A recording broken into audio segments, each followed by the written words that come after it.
seringkali jadi fokus para politisi atau aktor politik karena diprediksi akan mendominasi pemilik suara di pemilu 2024. Tapi sebenarnya siapa sih pemilih muda itu?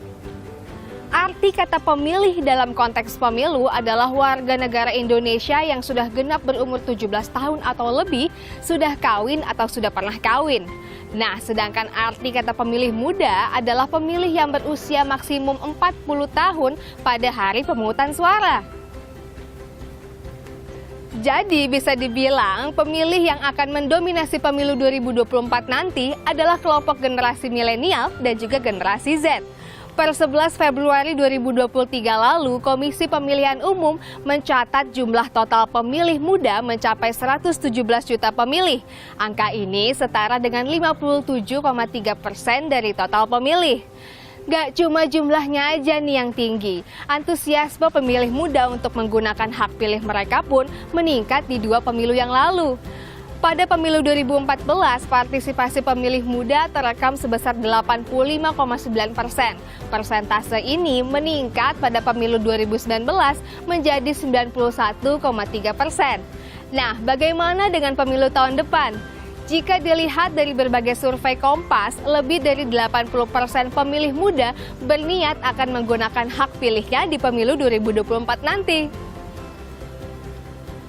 Dalam menentukan pilihan, akses informasi terkait pemilu sangatlah penting. Namun sayangnya, tren penyebaran hoaks atau berita bohong cenderung mengalami peningkatan menjelang pemilu. Berdasarkan hasil survei Center for Strategic and International Studies, 59% pemilih muda merujuk sosial media sebagai sumber informasi utama. 32% lainnya merujuk pada televisi. Hal ini membuat pemilih muda berpotensi tinggi untuk terpapar hoaks atau berita bohong. Wah, bahaya juga ya. Nah, pemilu 2024 akan menjadi momen krusial bagi pemilih muda untuk menentukan arah masa depan Indonesia.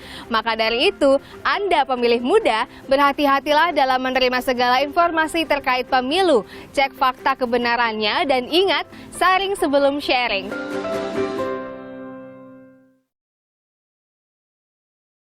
Assalamualaikum warahmatullahi wabarakatuh. Perkenalkan, nama saya Nihayatuni Amah, kelas 12 akuntansi 2, absen 26.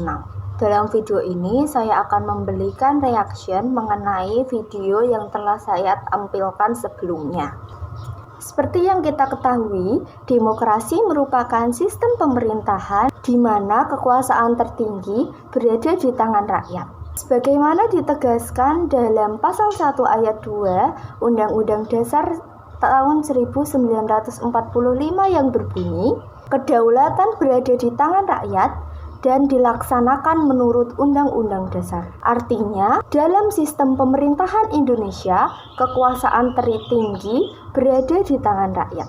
Namun pelaksanaan dilakukan sesuai aturan yang ada di dalam Undang-Undang Dasar tahun 1945, sehingga tidak dapat dilakukan secara sembarangan, melainkan melalui mekanisme yang diatur oleh hukum seperti pemilu dan lembaga perwakilan rakyat, yaitu DPR, DPRD, dan MPR. Nah, pasal ini menjadi dasar bagi sistem demokrasi di Indonesia, di mana rakyat dapat menentukan pemimpin dan arah kebijakan negara melalui proses demokrasi. Nah, pemilih pemula memiliki peran yang sangat penting bagi sistem demokrasi di Indonesia. Sebagai generasi muda yang baru pertama kali menggunakan hak pilihnya, kita membawa harapan dan energi baru dalam proses demokrasi. Partisipasi kita ini dapat menjadi penentu kebijakan dan kepemimpinan bangsa ke depan. Namun, tantangan yang dihadapi oleh pemilih pemula tidaklah sedikit. Minimnya pengalaman dalam pemilu, kurangnya literasi politik, serta maraknya disinformasi dapat mempengaruhi kualitas keputusan.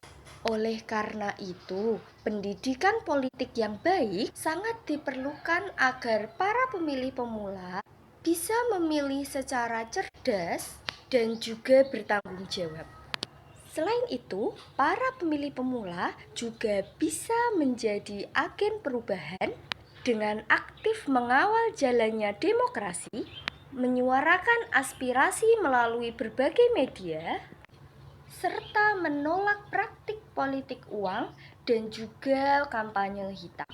Dengan demikian, sebagai pemilih pemula, tidak hanya sekedar memilih, tetapi juga berkontribusi dalam menjaga integritas demokrasi Indonesia. Itu saja yang dapat saya sampaikan. Semoga bermanfaat. Terima kasih. Wassalamualaikum warahmatullahi wabarakatuh.